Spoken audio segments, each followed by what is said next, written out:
Assalamualaikum warahmatullahi wabarakatuh, anak-anak Umi. Hari ini pembelajaran daring Tarikh Islam bersama Umi Lena Mapitasari. Sebelum belajar, mari kita berdoa terlebih dahulu. Bismillahirrahmanirrahim. Raditu billahi rabba wa bil islami dina wa bi Muhammadin nabiyya wa rasula. Rabbi zidni ilman warzuqni fahman. Materi hari ini yaitu masa remaja Nabi Muhammad Shallallahu Alaihi Wasallam. Tumbuh dalam lingkungan Arab jahiliyah tidak membuat Muhammad remaja terbawa arus pergaulan yang salah. Sebaliknya, beliau banyak merenung dan menyibukkan diri dalam pekerjaan. Seperti halnya Nabi Musa dan Nabi Daud, Nabi Muhammad Shallallahu Alaihi Wasallam pernah bekerja menjadi penggembala kambing. Tidak hanya itu, beliau juga belajar ilmu perdagangan kepada pamannya, Abu Thalib. Awal mula kesuksesan Muhammad dalam berdagang bermula ketika bertugas membawa barang dagangan milik Khadijah ke Syria. Selama hidup bersama keluarga Abu Thalib, Muhammad berusaha untuk tidak menambah beban pamannya. Apalagi beliau tahu bahwa Abu Thalib memiliki banyak anak dan hidup dengan kondisi pas-pasan. Untuk itu, Muhammad meminta izin kepada Abu Thalib agar diperbolehkan menggembalakan kambing milik para saudagar kaya di Mekah.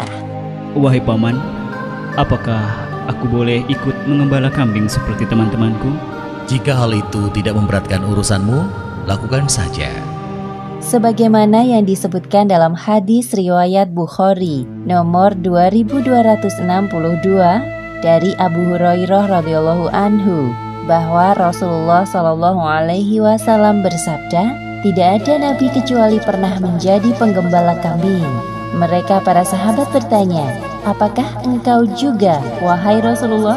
Beliau berkata, iya, saya telah menggembala dengan imbalan beberapa kirot dari penduduk Mekah. Dengan menggembala kambing, Muhammad berlatih untuk bersabar dan menjadi seorang pemimpin. Tanpa berkeluh kesah, setiap pagi beliau menggembala dan mengantarkan kambing-kambing itu ke kandang pada sore hari. Anehnya, semua kambing-kambing gembalaan Muhammad gemuk-gemuk dan sehat. Hal tersebut membuat para saudagar puas dengan hasil kerjanya. Aku sangat senang melihat anak muda seperti keponakanmu itu. Dia sangat rajin dan cekatan. Beruntung engkau memilikinya, wahai Abu Thalib. Sungguh, aku tidak menyuruhnya bekerja jikalau dia tidak benar-benar menginginkannya. Dia pasti tidak ingin merepotkanmu. Menurutku, Muhammad tidak seperti para pemuda kebanyakan di Mekah yang lebih suka hiburan daripada bekerja keras. Muhammad memang sangat menjaga dirinya dari perbuatan maksiat. Akhlaknya pun sangat mulia dari semua orang yang pernah aku kenal di Mekah. Sewaktu menggembala, Muhammad sering berpikir tentang hal-hal yang terjadi di sekitarnya. Siapakah yang menciptakan bintang-bintang yang berkilauan di langit? Dan siapa yang menghadirkan udara untuk dihirup semua makhluk? Dan siapa pula yang membuat jantungku berdetak? Sungguh pastilah dia zat yang maha kuasa. Berbagai pertanyaan muncul di benak Muhammad. Hal tersebut yang membuatnya selalu sibuk merenung dan terjaga dari perbuatan buruk yang dilakukan oleh para pemuda Mekah.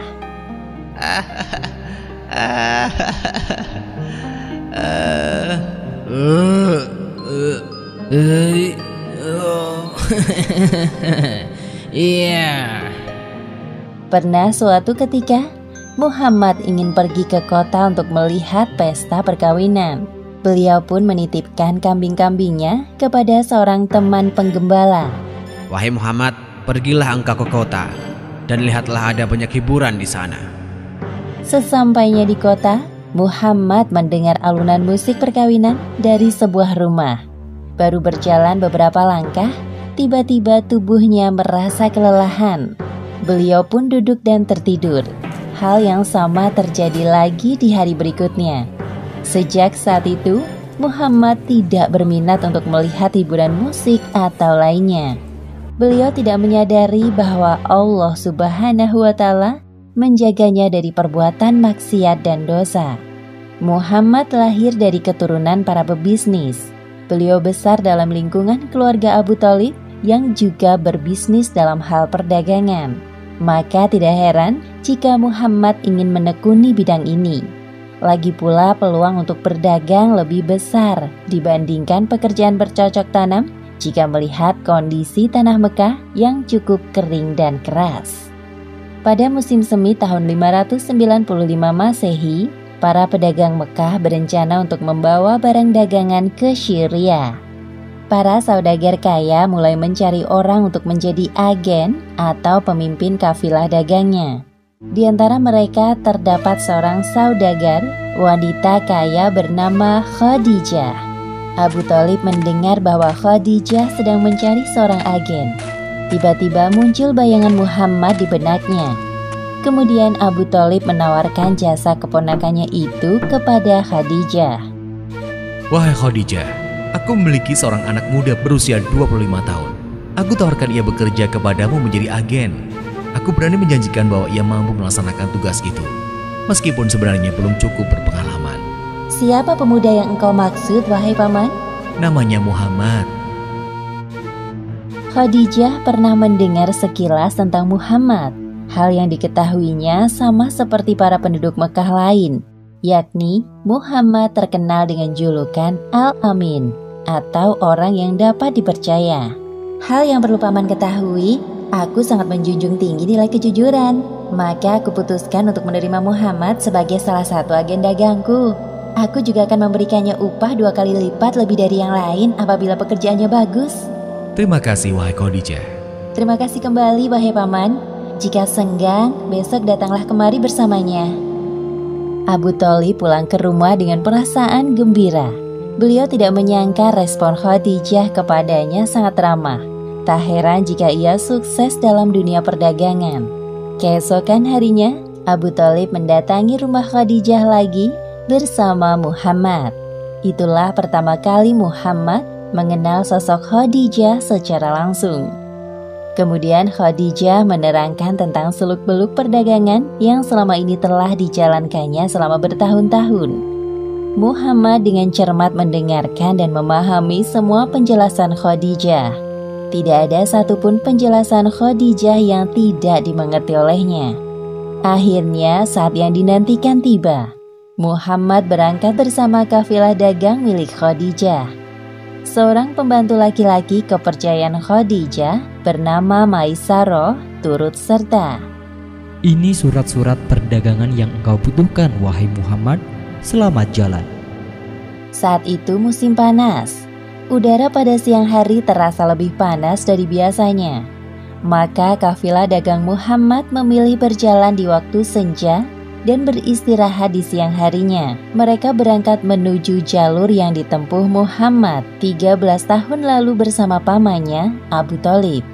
Selama perjalanan, Muhammad merasa terhibur dengan adanya teman seperjalanan seperti Maisarah. Engkau sungguh banyak bicara wahai Maisarah, tapi anehnya aku senang mendengarnya. Tenang saja, aku jamin kau tidak akan bosan mendengar ceritaku karena aku punya banyak hal menarik untuk diceritakan terkait jalan yang akan kita lalui nanti. Wah, aku sangat bersemangat untuk itu. Dia memang banyak bicara, wahai Muhammad. Tidak usah terlalu didengarkan. Tidak butuh waktu lama bagi Muhammad untuk akrab dengan anggota kafilah dagangnya. Mereka sangat ramah dan bekerja secara profesional. Perjalanan yang melelahkan selama 1 bulan terbayar ketika mereka sampai di Syria. Setelah bersiap-siap, rombongan kafilah menuju ke tempat bertemunya para penjual dan pembeli. Maisarah tidak menyangka bahwa Muhammad sangat menguasai pekerjaannya. Ia cekatan, cerdas, jujur dan ramah kepada setiap pembeli. Semua orang yang bertemu dengan Muhammad selalu terkesan dengan penampilan dan sikapnya yang sopan. Sepertinya ini bukan pertama kalinya bagimu ya. Engkau sungguh keren wahai Muhammad. Barang dagangan yang kita bawa dari Mekah terjual semua. Pasti keuntungan kita sangat banyak. Syukurlah, bukankah itu yang kita semua harapkan? Ya, dengan semua keuntungan ini kita dapat membeli barang-barang baru untuk dijual kembali. Khadijah benar-benar tidak salah memilih agen. Pada malam hari, saat semua orang tertidur, Muhammad kembali merenung dan menyendiri. Beliau berpikir tentang perpecahan yang terjadi pada kelompok Nasrani di Syria. Padahal sebelumnya mereka berjalan dalam satu kelompok. Sekarang malah memilih jalan sendiri-sendiri. Lantas, manakah yang paling benar? Diam-diam Maisarah memperhatikan Muhammad yang masih terjaga dalam tidurnya. Dalam hatinya timbul rasa kagum kepada Muhammad. Aha, sesamanya di Mekah nanti akan aku ceritakan semua hal tentang Muhammad kepada Khadijah. Pasti dia akan kagum dan tertarik dengan Muhammad. Demikianlah akhir kisah pekerjaan dan masa remaja Muhammad. Hikmah yang dapat kita ambil dari kisah ini, hendaknya kita meneladani sikap Nabi Muhammad SAW saat beliau remaja, yaitu bekerja dengan penuh semangat agar pekerjaan kita penuh berkah. Selalu bersikap sopan dan jujur dalam berbicara, menjaga diri dari perbuatan maksiat, dan merenungkan peristiwa di sekitar kita agar tidak mudah terlena dengan urusan duniawi. Wallahu a'lam bishawab. Tugasnya adalah kerjakan soal halaman 23 bagian B, kerjakan di buku tarikh, foto, lalu kirimkan ke WA Umi ya nak. Jangan lupa kasih nama. Assalamualaikum.